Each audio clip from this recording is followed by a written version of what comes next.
let's say we were doing geoengineering because we wanted to make the weather a little bit better.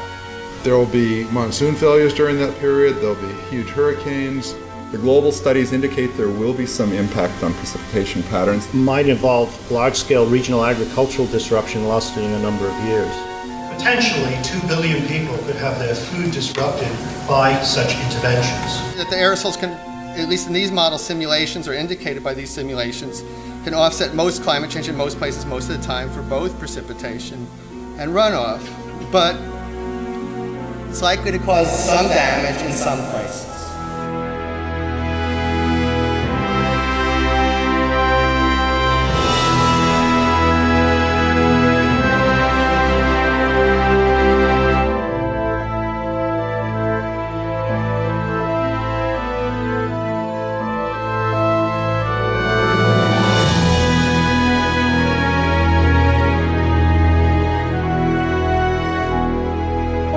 I want to be either an artist or a teacher. I want to grow up in a world where there's lots of nature. I love nature. How can I look my children in the eyes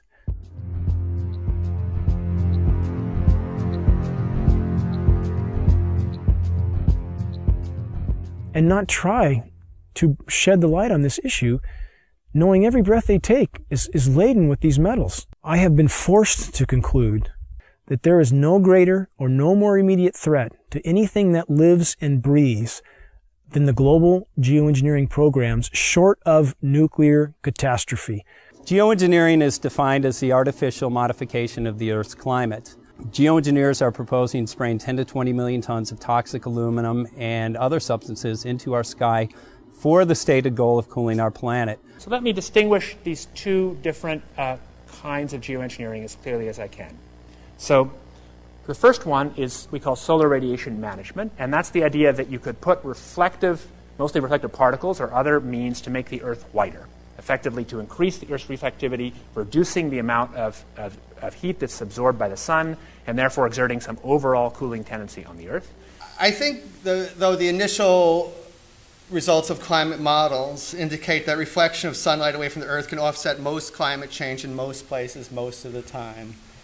But it will damage some places.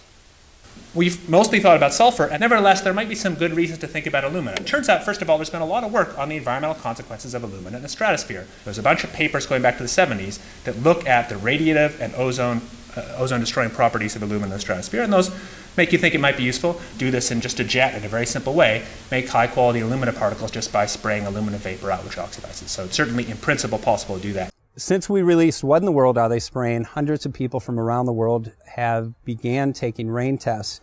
What they're finding is what many are calling the chemtrail geoengineering footprint of aluminum, barium, and strontium.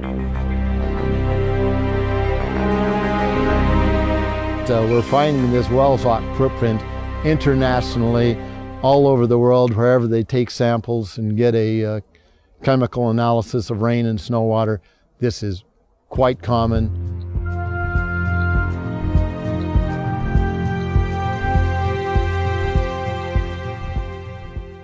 Wherever you see the jet chemtrails go over, you're going to get aluminum, barium, strontium coming down on you.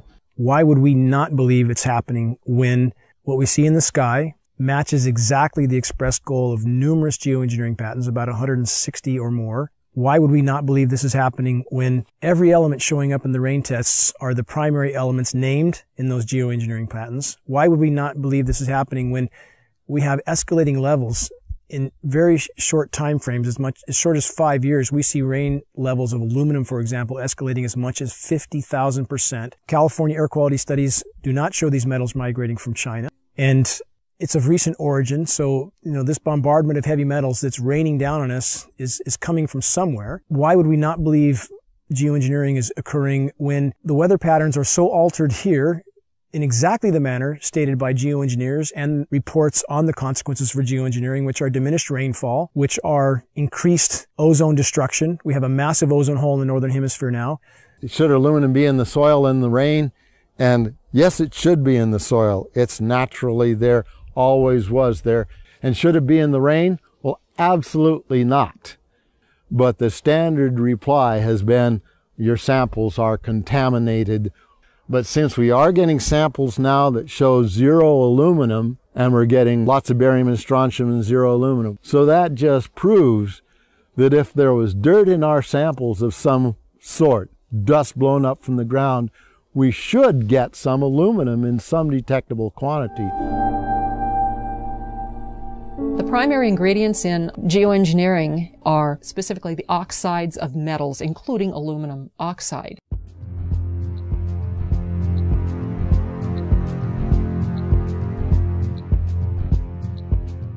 This is devastating to plants, totally devastating.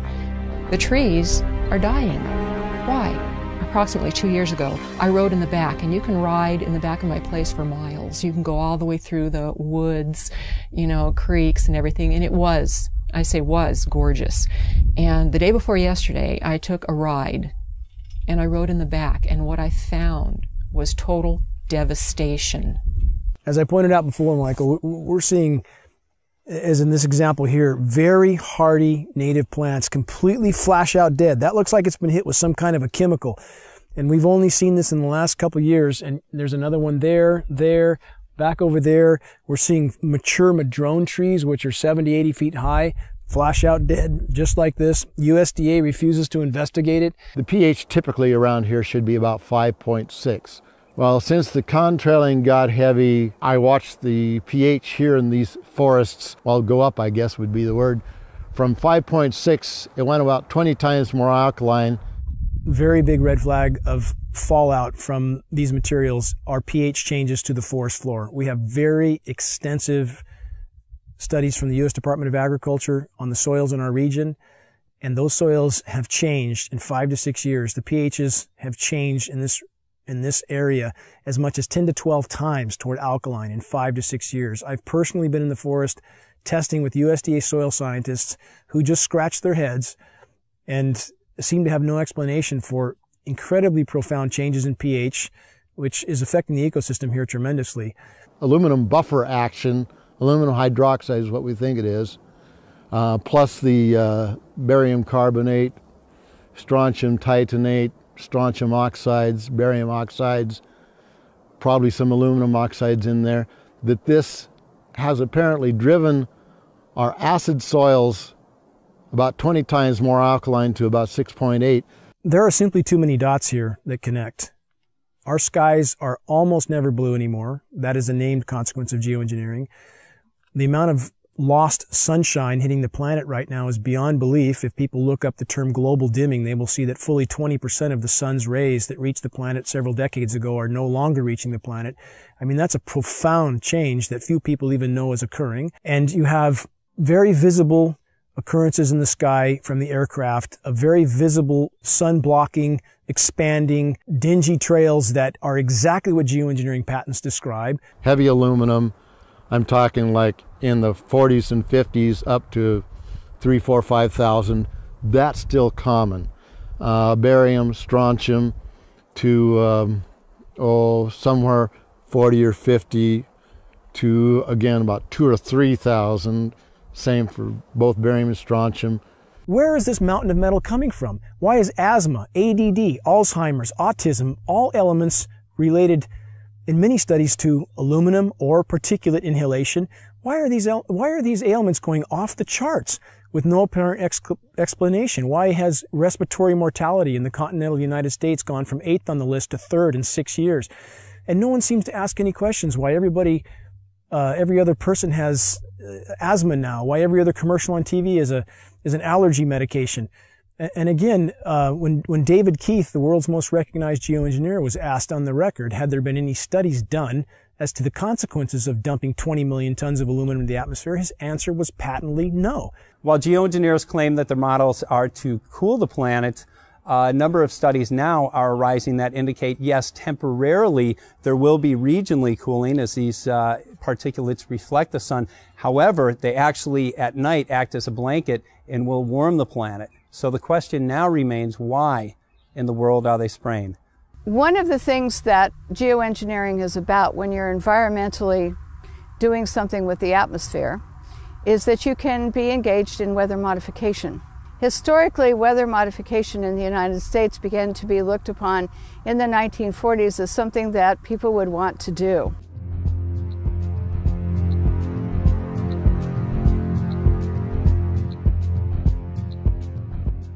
And so they started looking at making it enhancing snow, enhancing rain. They started looking at hurricane control. There was a whole bunch of projects in the 40s that started. One was Project Storm Fury, which turned into a disaster when they tried to modify a hurricane. I'm Mark McCandlish.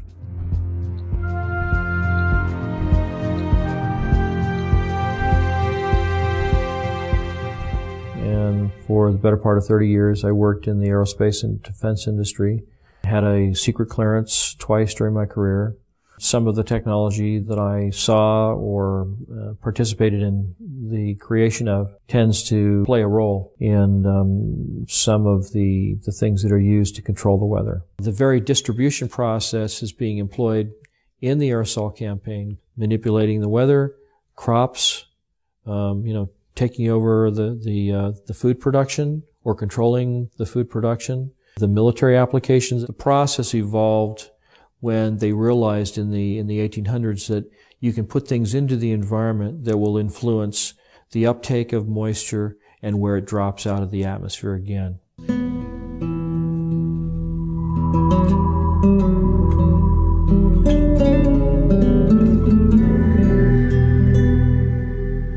name is Scott Stevens.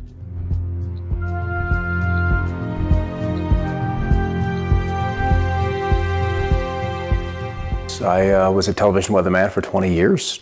These chemtrails are absolutely required to impact whatever weather event they were designing.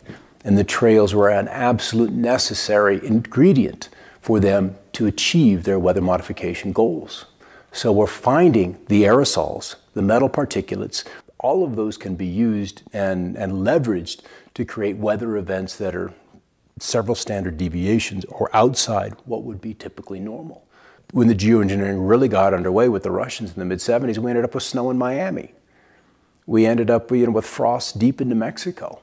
The bizarreness of the weather really exploded on the scene when weather engineering got going in the mid-70s. The Dakotas, in winter, they recorded a temperature of almost 100 degrees, 94 degrees. It broke the former record by 32 degrees. There's very profound things that people don't notice. Blue skies almost never. We almost never have dew on the ground. That's a known consequence of geoengineering if they did it, which they appear to be. It sucks the moisture out of the atmosphere. It doesn't descend, doesn't form dew. We have massive temperature disruptions. People are starting to wonder, why is it 80 degrees one day and then snowing the next day at 50 degrees or 45 degrees and then back up to 80 the day after that? When you push and pull the climate with these manipulation programs, of which there's a mountain of data to corroborate their existence, then you start to have massive fluctuations in the system. And we saw in March in the continental U.S., there were 15,232 temperature records broken. That's profound. Some of the daytime highs, the former records were broken by as much as 32 degrees. Don't people wonder what in the world is going on? Whether they want to make it snow at 45, 46, 47 degrees. I remember when 38, 39 was a big deal. Those kind of snowfalls in the upper 30s. And now that's been pushed into the 40s. There's a patent called ice nucleation for weather modification. This is a patent from NASA. It can be found online in its full form. This patent is for the creation of artificial snowstorms from what would have been rainstorms. However preposterous this sounds to people, if they look up Chinese create snowstorms, they will find a long list of articles where the Chinese Bureau of Weather Modification openly admitted that they were creating snowstorms until they did $1 billion worth of damage in Beijing. So my question would be, if the Chinese can do this, and NASA has a patent for the same purpose, why would we believe snow events here are natural when it's snowing now regularly at 45 degrees, sometimes 50 degrees, heavy, wet, concrete snow that's full of aluminum, full of barium, full of strontium? Consider the ice pack in their first aid kit that can sit dormant at room temperature for decades until the chemicals are mixed together, at which time it creates ice. As an on-air meteorologist, I had a responsibility to my audience. There were storms that were not behaving as they were modeled or they historically would have responded. If you can control where moisture is collected and where it's dropped, so to speak, in the form of rain or any other kind of precipitation, then you can really, you can do everything. You can steer the weather system. If you want to be able to manipulate the weather, one of the things we know about the materials that are being used in the aerosols, we've seen everything from aluminum oxide, barium salts, strontium, copper sulfate, potassium iodide, a number of different kinds of things, each of which have different levels of reactivity with the moisture in the air. Some, like aluminum oxide, tends to sequester the moisture. The aluminum oxide nanoparticles, which are microscopically fine and uniform in size, attract the humidity, the moisture in the air, and it basically forms like a nucleation process where the moisture condenses on these particles. With cloud seeding, the cooling will be achieved by making clouds reflect a bit more sunlight back to space than they would otherwise, and less sunlight reaching the surface would tend to cool the planet. These aerosol particles act as something called cloud condensation nuclei, and these are sites where these particles act as sites where cloud drops can form. Well, the one thing that we know has happened is because these are nanoparticles and they float like mad with a little bit of moisture added to them, they go over the Continental Divide and they dump all of California's rain into the Mississippi Valley, which is the reason they're having floods and tornadoes and fierce storms and odd weather back east.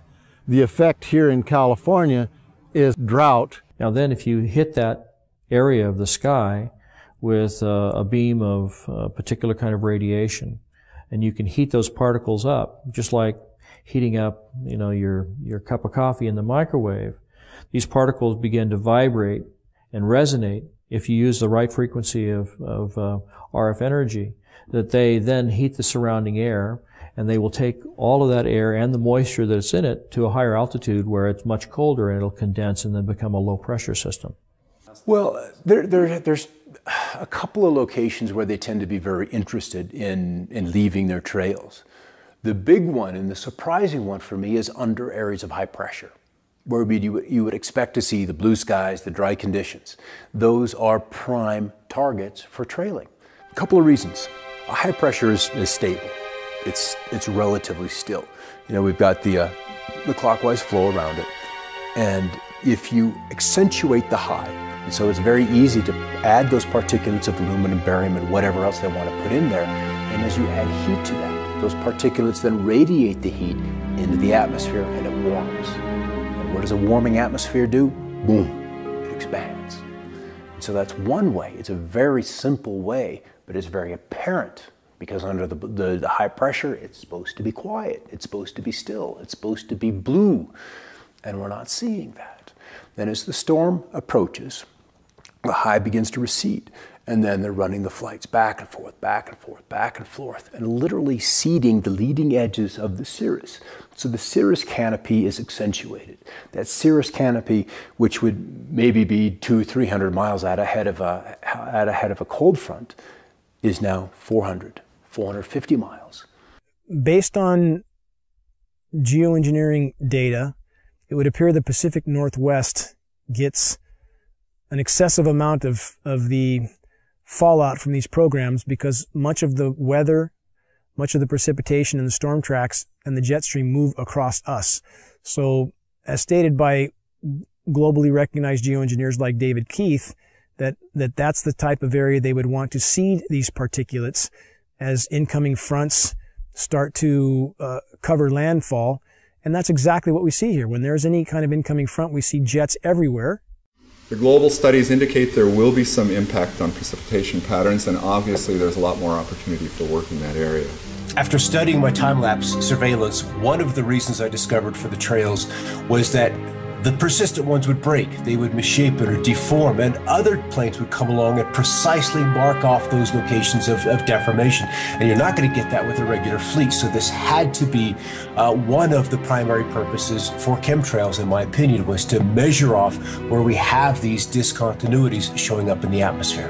And in doing these actions and discovering those zones where there's different energies in the atmosphere, I think that plays very closely into their weather engineering programs of mark, surveil, and then that data goes into a weather model that they can then use to forecast or, once again, engineer the weather to their designs. But you can also influence what happens locally with the atmosphere by painting the materials that these aerosols are made of with different kinds of radio frequency or RF energy, radar, microwave, the HARP system. You know, HARP is an array, a field of antennas, radio frequency antennas. They're 72 feet tall, and they have a cross diapole across the top that's about 60 feet in each direction. 180 of these are in the array today, so you can imagine this field of antennas. What happens is by firing each one, they produce radio frequency energy that normally comes off of an antenna, spreads out rather rapidly. Same principle.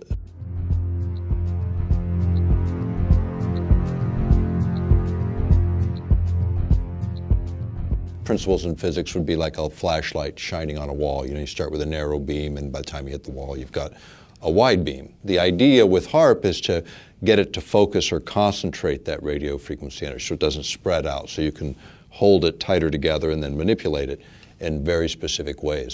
Weather control is a broad topic, so there's lots of ways to control and manipulate weather. HARP is one of them, because you also have private sector companies getting into this business of weather modification.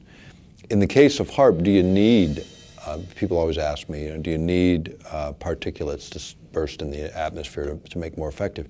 You actually don't. Would it make things more possible? Could you enhance certain effects? Probably so. Could you control energy distributions more efficiently? Probably so, because you're putting in conductors, or you're putting in reflectors, you're putting in particulate material. If you've ever experienced a hailstorm and you've picked up one of the hailstones and you slice it open with a razor blade, you'll see that it's layer upon layer upon layer of ice. Now, hail is usually formed where you have a low pressure system where there's a tremendous updraft of air. When the air gets warmed up by the sunlight ahead of the storm, the air rises, it takes the moisture that's in the air up to a higher altitude where it's much colder. The moisture begins to condense into water droplets, but the updraft is so powerful that the water is carried to extreme altitudes where it freezes. And it begins to fall, and as it falls, it starts to be caught up in the updraft again, so it's circulated up into the air again, and so each time it's lofted up into the atmosphere, more of the moisture that is condensing on the outside of this nuclei of ice begins to form another layer, and each time it's caught back in the updraft, it goes up again and it gets another layer of ice. And so if you have a system like HARP working in conjunction with aerosols, chemtrails that are spraying in the air, you can actually create updrafts that are so powerful that you can have these hailstone circulation patterns going over and over again, where you get hailstones the size of baseballs or even softballs.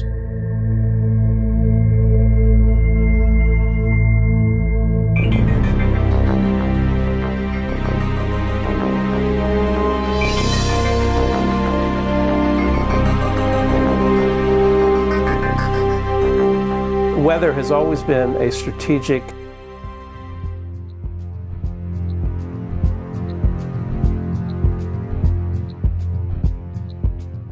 desire to control by the generals, whether it was Napoleon marching towards Moscow, or Hitler in his Russian campaign, or our own Pacific Fleet trying to understand typhoons and use them for our strategic advantage. War and weather are very closely connected.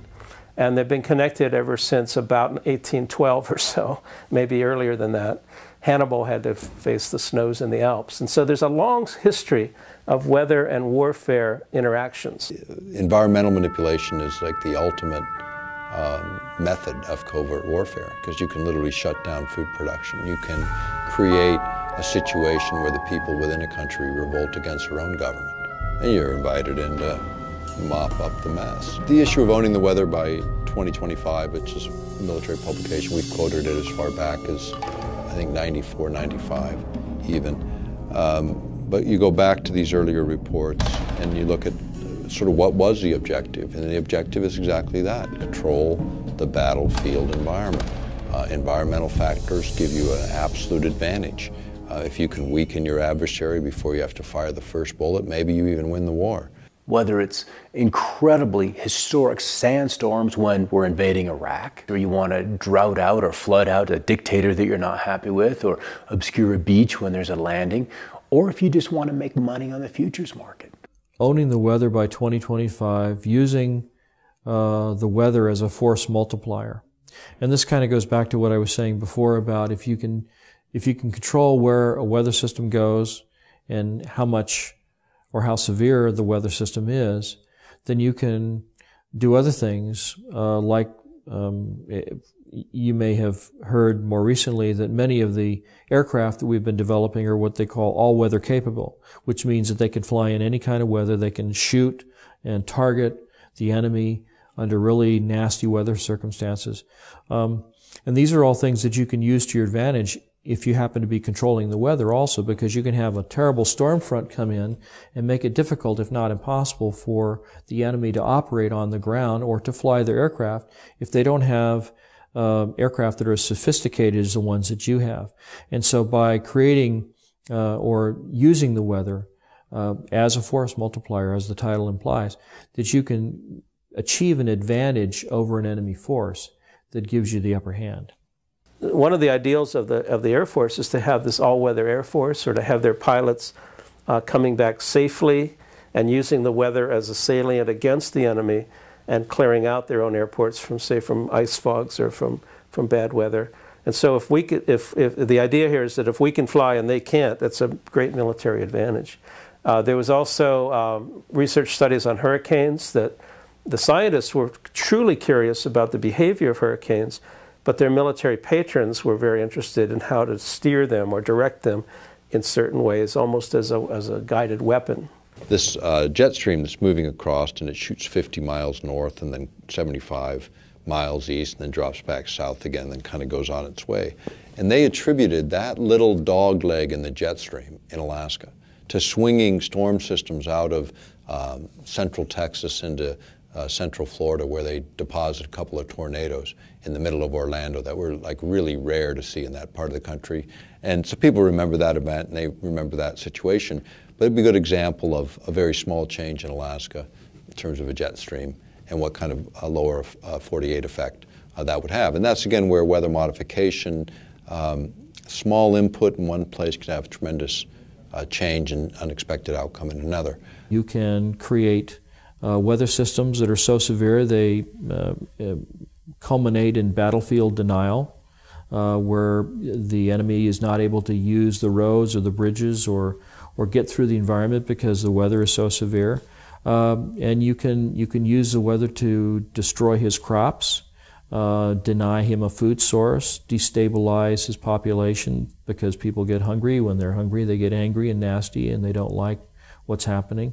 So there are lots of different things that you can do with the materials. It's all how you use them in the environment, how you apply it.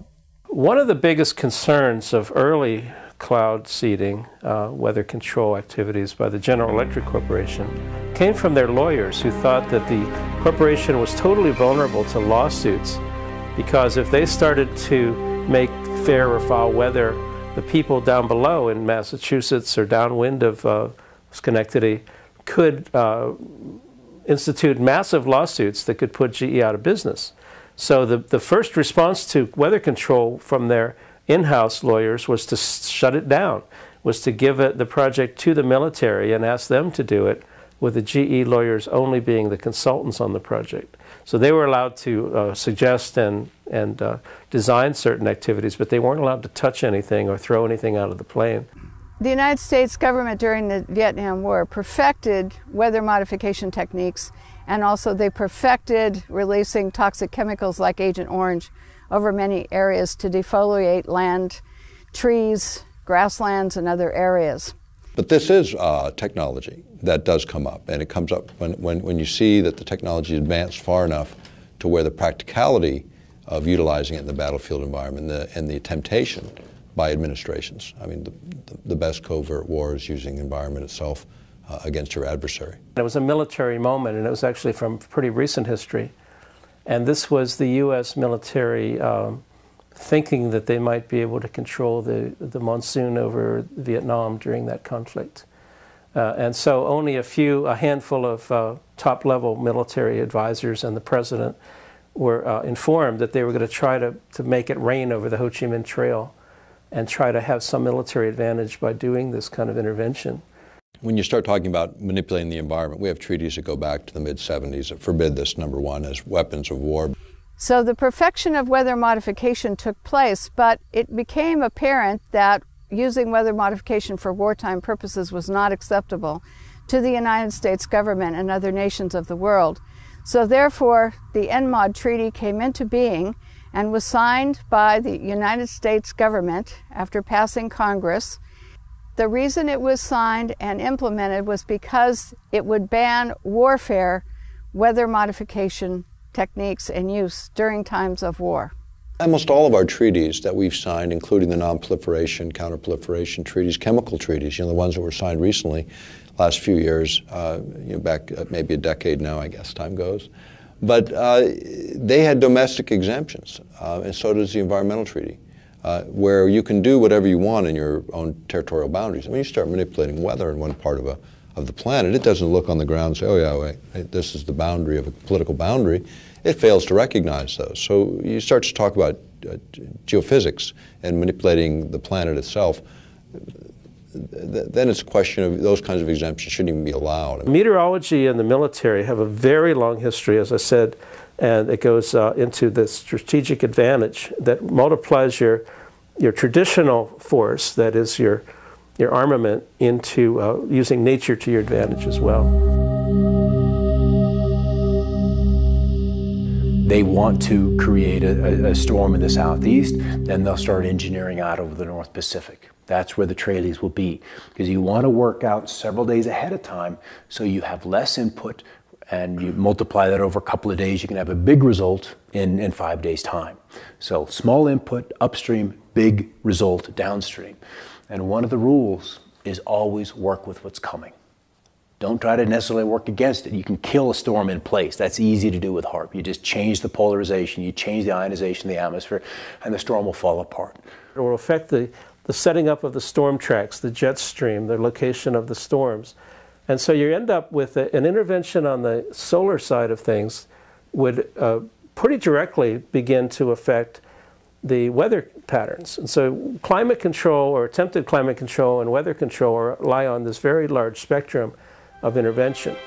It's also true that if you can forecast climate, you can control a lot of futures markets, and you could know if you had the best information, or if you had some leverage over what the climate system is going to turn out to be, you would be able to invest in advance in all your crop futures and your agricultural activities, and not just agriculture, but weather effects. I think it's something like 80% of the U.S. economy is weather sensitive, and so all kinds of businesses would like to see some weather edge, some advantageous information that they would have. It's absolutely entirely possible to profit from the weather.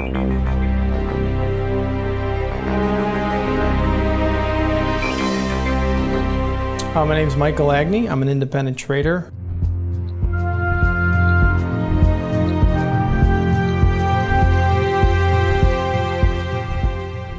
Trading commodities at the CME Group, member of the Chicago Board of Trade, and have traded derivatives and futures cash for over 15 years. Weather derivatives are financial instruments that firms would use to hedge risk concerned with adverse weather conditions. The first weather derivative was originally traded by Enron back in 1997. Weather derivatives started in 1999 at the CME Group.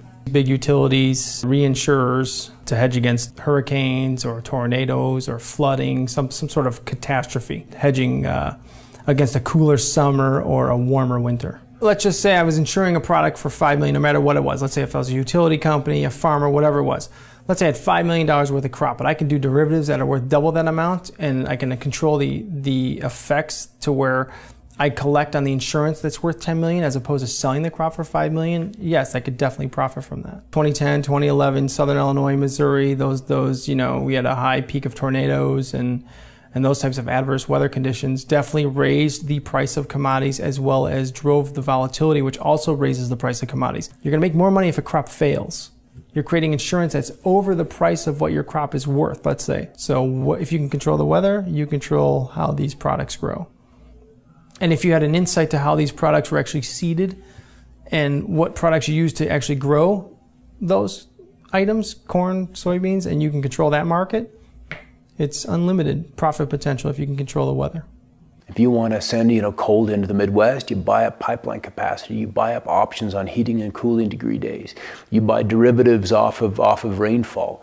There are mechanisms that you can make hundreds of billions of dollars annually and defray a huge chunk of the cost of this just on the Chicago Mercantile Exchange, playing with derivatives in the weather market. Weather derivatives are basically, you're betting that there's going to be a weather disaster, and you're betting that it's going to occur within a particular time frame in a particular location, and then, the money that you put up basically is like a bet. It's like a wager, saying that this incident's going to happen here, and then when it does happen, there's a big payoff. And that big payoff is something that motivates people to continue to participate in this kind of thing and maybe even feed the very process that's causing the bad weather to happen.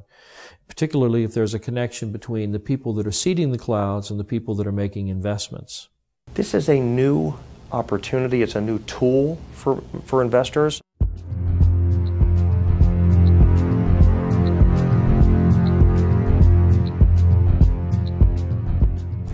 Even if someone has no interest in, going on the offensive side and buying things, it definitely behooves them to be aware of what's going on out there. The extreme weather is here, and it's not going to reverse itself. The weather event has to be severe.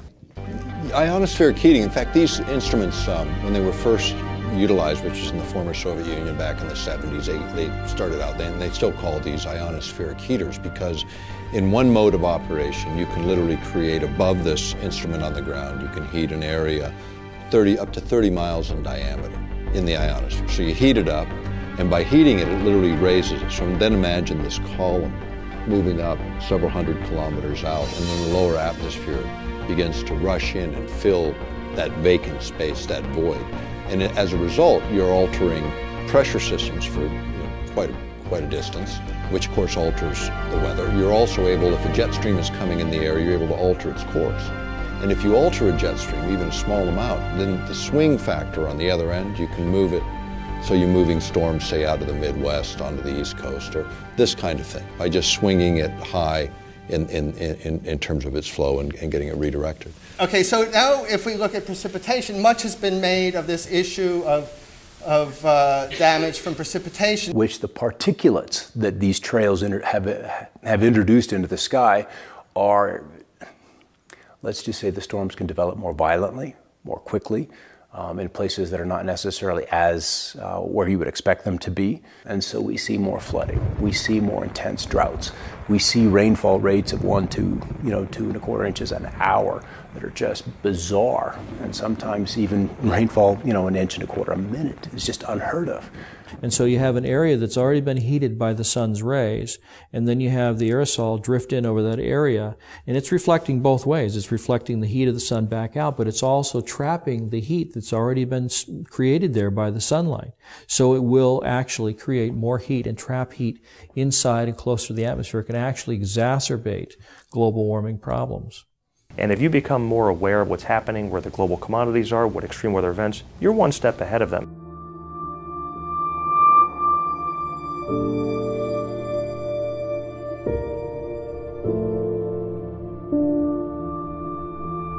The nature of the risk and our ability to respond to the risk is much greater in the case of the scenario that might involve large-scale regional agricultural disruption lasting a number of years. So the agenda was drought. The agenda was to kill the storm, at least in that one particular spot. You see a tremendous and significant loss of property and crop production. Many times this will cause farms to go out of business, and when farmers go out of business, they usually have to sell, and then if there's somebody waiting in the wings to buy their land and then turn that land over to the production of genetically modified crops, you can see where there would be kind of a strategic advantage there. There's something that happened in the Midwest, and I'm sure everybody's heard about the flooding in the Midwest, and what happened is George Soros and his big corporate monolith went in and started buying up the farmland. So not only is it creating all these stresses, it appears to be a corporate land grab. In other words, when the farmers, the small farmers, go out of business, they're wiped out through these droughts and everything, then the big guys come in, buy up the land. And if you think of Western history, there's a lot of it concerning water rights and even water wars. And so they were shooting about access to water to water your livestock. And now people are thinking, or at least the people who are involved in weather control sometimes think about the river of moisture above our heads. And geez, if we could just tap that. But that too is a water right that would involve access to people that felt that maybe they had prior rights over it. You're reducing the food security of people through deploying these kinds of approaches that Potentially 2 billion people could have their food disrupted by such interventions.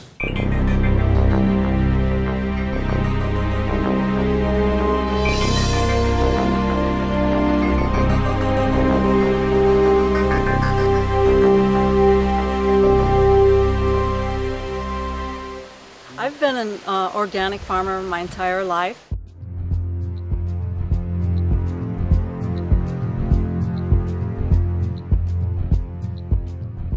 And I've been, in the last 8 years, been certified organic. And so I've been growing food in a way that feels healthy, where I have the most energy. And now it's not so healthy. I want to pass a really nice, healthy soil, rich soil, earth on to the children and have it be fertile.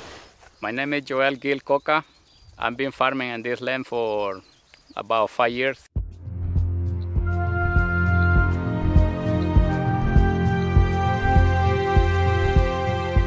Since 2007, and I'm certified organic since 2001. 10 years ago, when I started working for myself, we can grow cilantro, no problem. We can grow basil, no problem. We can grow Chinese cabbage without get trouble, or any vegetable. But 10 years after, 5 years after, that everything started declining. Could you add some of the environment that affect a large population? The answer is absolutely yes. I started seeing chemtrails being laid overhead more frequently and noticing the change in the crop production. What we see in our area, anytime there's convective clouds, anytime there's a large cumulus cloud forming and beginning to rise, we hear aircraft in the vicinity, we see them actually flying over these convecting clouds, and then in a very short time, before those clouds generally will drop any precipitation, we'll see the entire cloud more or less dissolve into what looks like a massive smoke bank. If you can control the weather, then you can control where the rain falls or where it doesn't fall. And if you can do that, then you can control whose crops survive and whose crops thrive. And if you happen to be favoring a corporation or a group of corporations that are flooding the market with genetically modified crops, you can see how manipulating the weather can actually change the market share that one or more corporations have. And there's lots of different ways that you can do it. You can do it by denying precipitation or by giving too much. You can cause, unusually large hailstones to come out of the sky and completely obliterate a crop of corn. There's lots of different ways that you can do it. Tornadoes rip up an entire town, like Joplin, Missouri, I think it was. If you look back at the tapes of those weather systems and you look 5 days prior to that, you'll see that in those days preceding those events, there was all kinds of aerosols being sprayed all along the California coastline, where the moisture for those storms came from, where those storm systems originated. You know, it's insidious when you think about it. Well, Mike, I've seen since the chemtrails have come, there's a direct correlation with the way the food doesn't look as healthy and vibrant, and less of it, and that concerns me. And of course, all crop losses are related to weather modification problems, either climate, worldwide weather, or local weather, which is called microclimates. And these microclimates definitely determine what crop grows where and in which community. And so therefore, without stable microclimates, we cannot produce as much food for the rest of the world and ourselves as when we have a more stable microclimates, not only in the United States, but in other countries as well. We fertilize it really good, and they still have a lot of trouble to produce. And I think this is not fun because we're losing a lot of money put them into this kind of production. In 2008, 2009, 3 times I lost my complete planting of Chinese cabbage.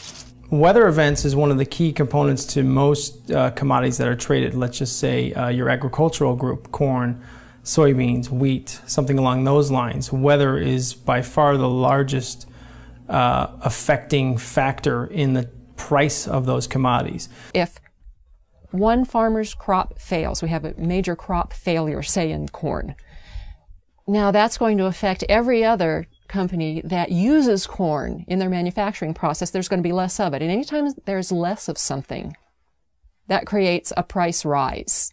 Demand rises, okay, because there isn't any of it. There's only one thing. You've got 5 people that want it, so they're going to pay more money for it. The companies know that, so they're going to hike the prices up anyway. The consumer actually sees the big brunt end of the higher, costs in the commodity due to the adverse weather condition. Obviously, the consumer will pay that price.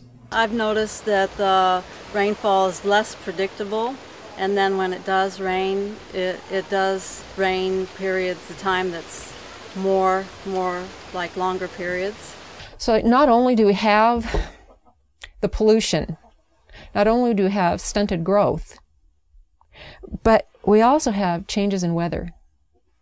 And it's been severe changes in weather all across the globe.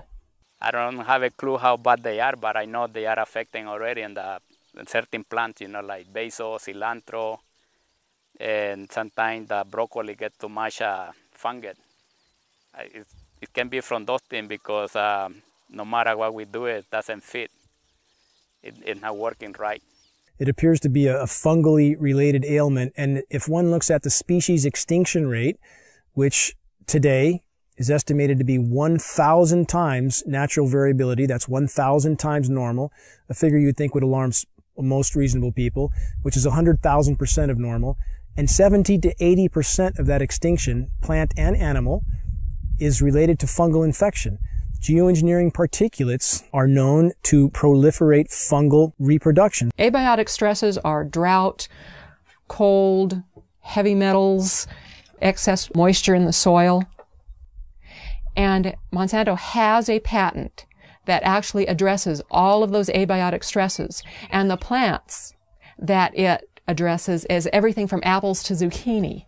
2011 was one of the worst years for things that create abiotic stress.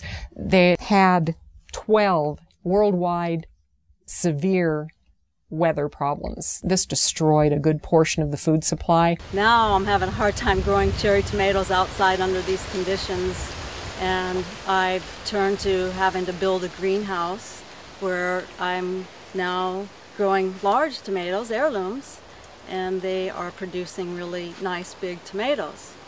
I see that the tomatoes that I planted now are really healthy and the ones outside are dying. The Midwest grows 40% of the world's corn, and it does have a tendency to flood, so we can expect more and more flooding. According to the statistics, the EPA statistics say that there's going to be more and more flooding. Monsanto is one of the world's largest chemical companies.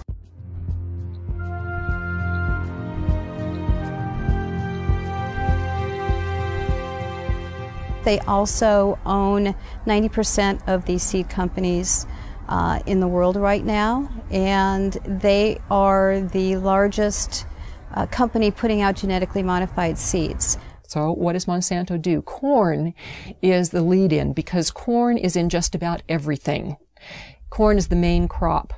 And Monsanto leads in with corn products before it does anything else. So what we have is Monsanto leading in with a drought-resistant corn and an abiotic stress-resistant corn. The drought and the flooding, it's all the same patent. Monsanto has a patent for abiotic stress. Abiotic stress is the drought, it's the flooding, it's the excess soil, it's anything that's going to stress a plant. GMO is genetically modified organism, and it's also called GE, genetic engineering. Well, the history of farming has been a farmer will plant a seed into the ground. There will be nutrients in the ground that will enable that plant to grow.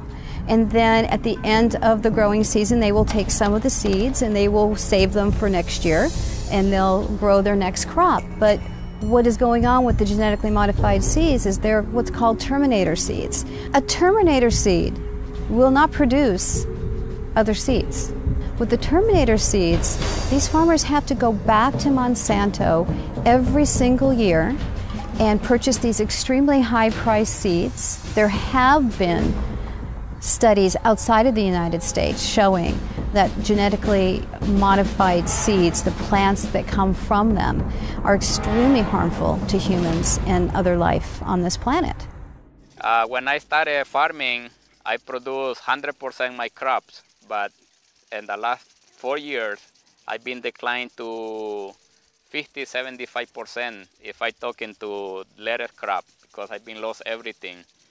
And that's why I start moving all different crops so I can cover the loss.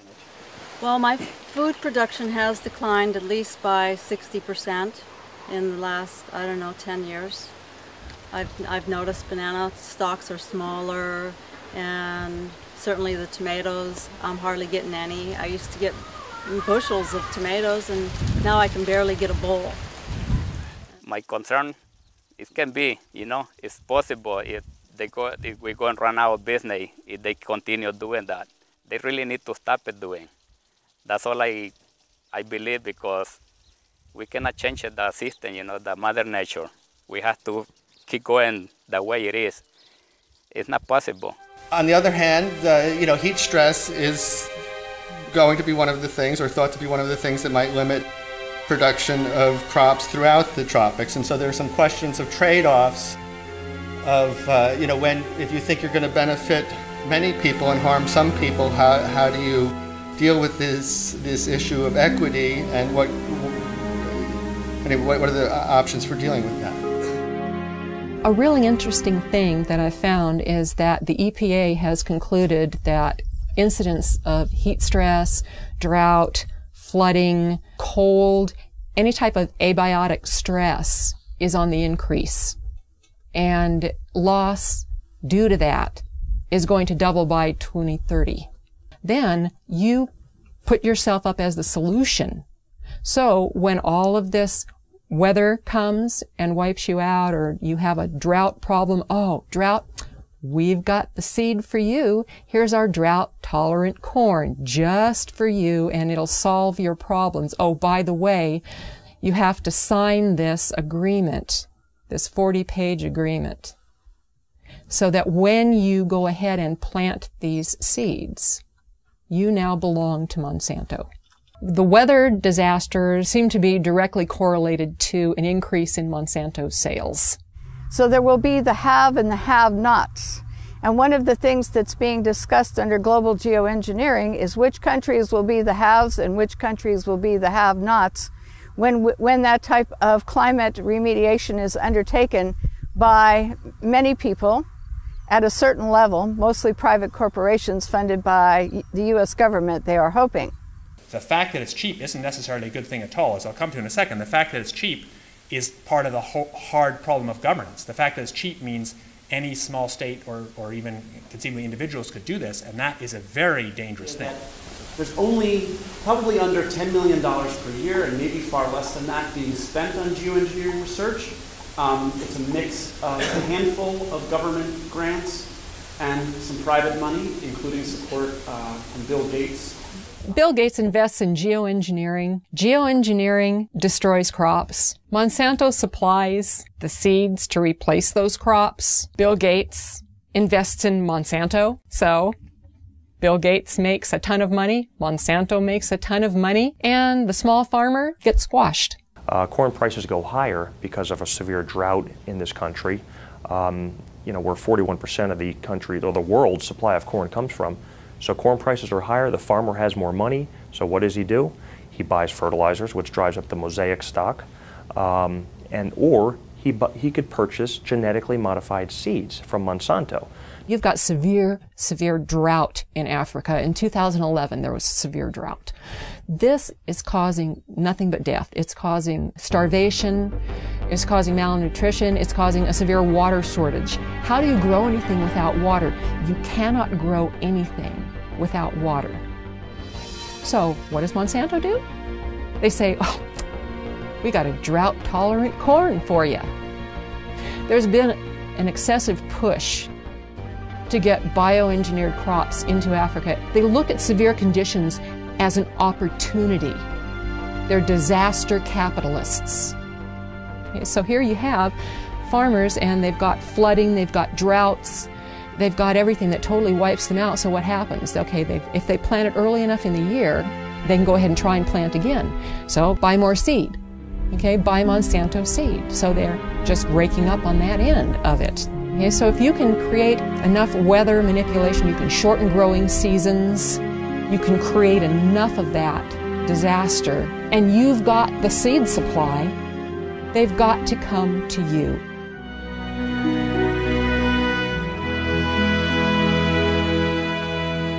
Geoengineers have stated on the record that if global geoengineering was started, it could cause droughts in Asia and Africa. And they state that to the American public for probably obvious reasons. Why would they tell the American public that it could also cause droughts here? Why wouldn't it cause droughts here?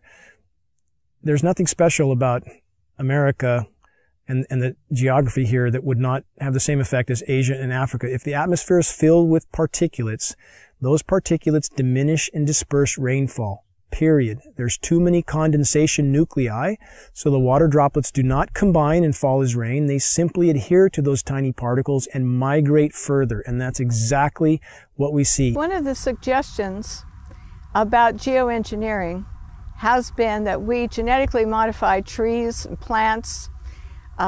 We genetically modify crops to be aluminum resistant, and this is ongoing at this time. And part of the geoengineering scheme is to say we're going to put all these chemicals and particles into our atmosphere, which is going to cause air pollution, water pollution, changes in soil pH, and could disrupt agriculture crop production to a great degree. So therefore, instead of saying that maybe this isn't a good idea that we pollute our air, water, and soils with the chemicals we're going to put into the atmosphere, which do come back down, there's a scheme abounding, which is happening right now, to modify some crops so that they are aluminum resistant to the types of chemicals and particles they're going to put into the atmosphere. It's just going to get worse until the point where we're not going to be able to grow anything at all unless it's a Monsanto genetically modified, abiotic stress resistant seed.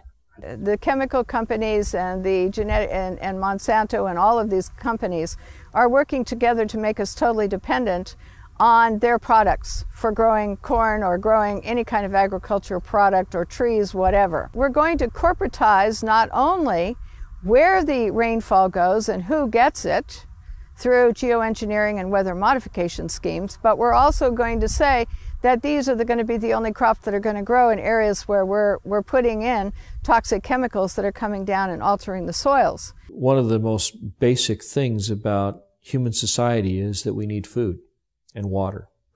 And these are two of the things that are most severely dependent upon good weather. Rain at the right time of the year, sunshine so crops can grow, not enough sunshine and they don't grow, too much water, the plants die, not enough water, the plants die. All of this goes back to the amount of food that's available. So if you starve people, they will be vulnerable. They will be much easier to manipulate and forced to do whatever a government wants them to do. So if you control how much food there is or its availability through things like the weather or using the weather as a strategic tool militarily, you can, dramatically influence what's going on in a country. And by doing that over and over again, sequentially through a region, it's possible that you can change the political spectrum over an entire region by doing this over and over again. Maybe even, do it over a much wider region, create so much instability that you're able to, come in and say, oh, we have these wonderful fast-growing crops, genetically modified, and this, you'll have something to eat in less than 3 weeks, and I imagine that, if you can control the food supply, that you can then consolidate the financial and the political interests of a country. Could predicting the weather enable a group or specific entity to profit from that knowledge of knowing what type of weather or weather pattern will be? Absolutely. That's what all commodities are driven by. They're driven by predicting the weather, how the weather will be in a certain location, and that directly is correlated to the price of that commodity. Absolutely. There's no doubt.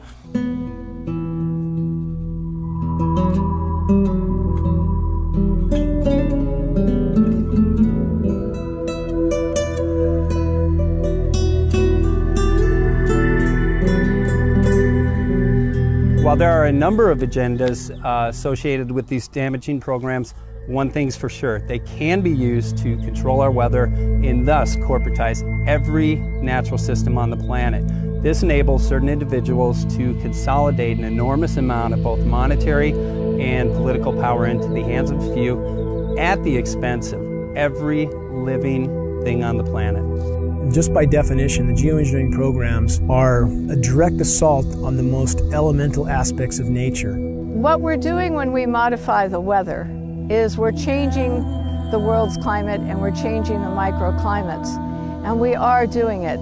There are things we can say for certain. There's a mountain of metal raining down on us. We are certainly breathing that metal. We have documented from the computer modeling some unintended consequences. If such a contamination is present, shouldn't we investigate? Shouldn't local agencies investigate, which they have patently refused to do?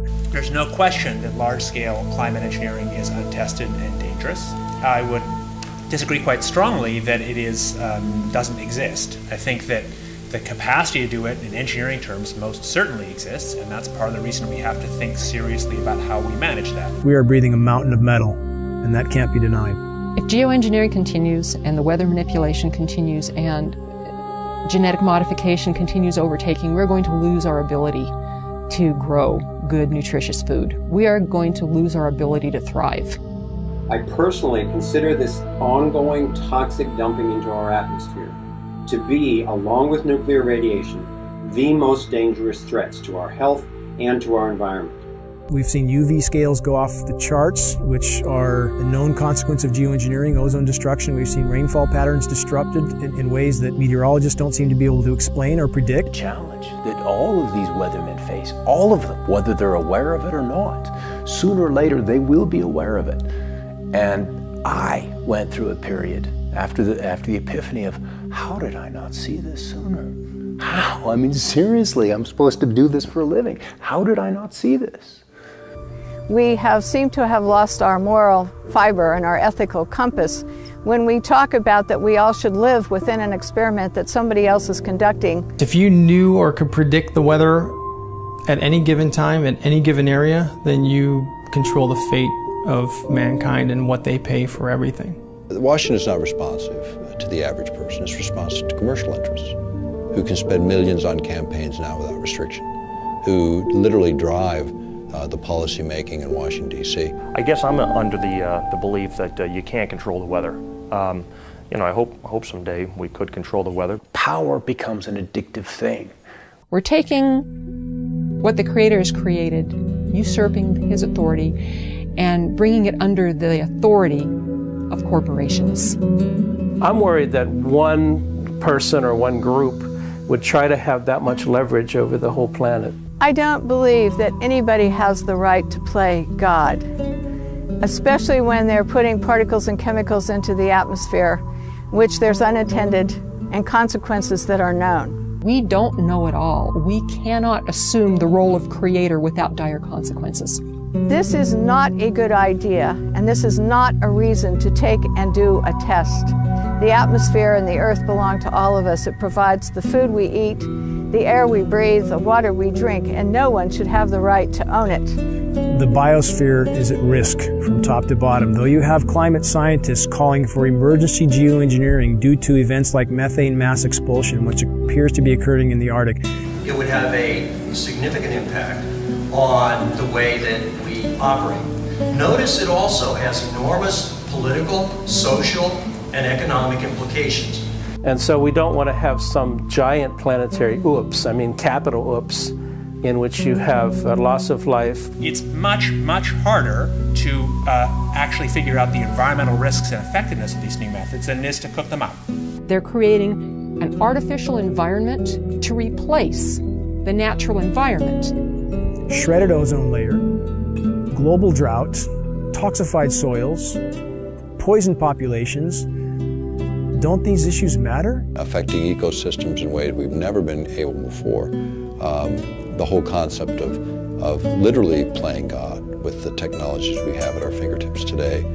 And however the climate changes, wouldn't we be better to let the planet react on its own instead of trying to play God? It doesn't have any benefits to society at all. It doesn't benefit the plant, it doesn't benefit the farmer, it doesn't benefit the environment. It's all about money, and weather is another form of commoditizing, a way the Central Command Group can commoditize another form of our life. At least the EPA has stated that there is going to be more weather, and they're attesting it to climate change. Well, I agree.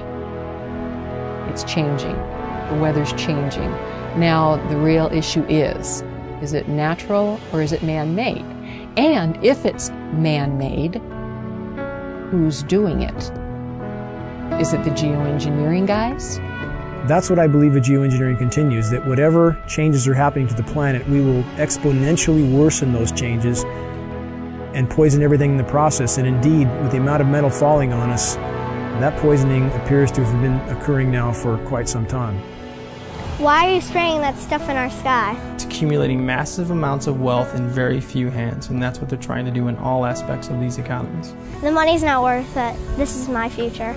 I encourage people to get involved in the projects they're interested in, whether it's this one or some other one. To thrive, we need to organize locally, nationally, and globally to expose and stop this practice immediately. Please quit free riding on our future. But do what you can do, and I think that's really the answer for all of this, is recognize that there's a network more powerful than the internet. It's a human race, and we are connected in a way that's quite powerful. The fact is, acting on what we know to be right and true, doing something about what we care about that we can do. Please tell everyone you know about this. Bring this message to community meetings, demonstrations, and other public events. The work we're doing will provide cover for others to come out. And I'm most interested in whistleblowers. Send this film to environmental, farm groups, media groups, ADD, Alzheimer's, asthma groups, and other organizations that would do something if they only knew. Because we deserve a future. And if you control the weather, you're going to control the planet. It's that simple. Some people address this issue in fear. Some people address it in anger. I address this in faith. Faith believing that we collectively, as human beings, as humanity, have the power and the ability to stop these damaging programs.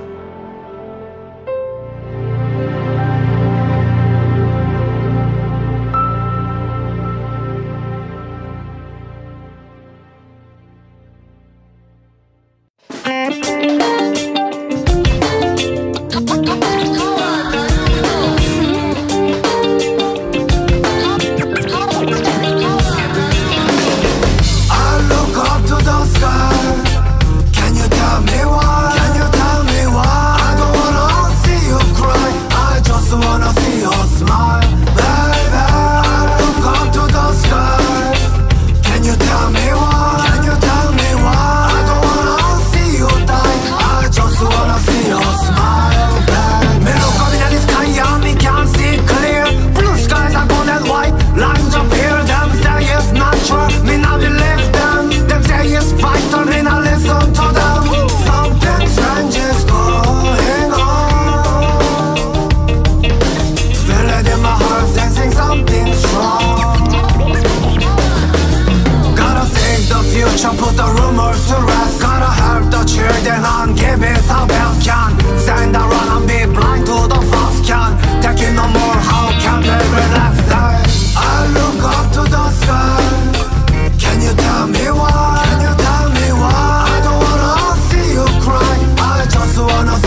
can see hidden agenda, we can't surrender. Children of our future, we must remember. Oh, don't know what's going on. Yeah, we must stand up for the earth. Oh, don't know what's going on. Tell them we must stand up for the earth. I look up to the sky. Can you tell me why? Can you tell me why? I don't wanna see you cry. I just wanna see you smile, baby.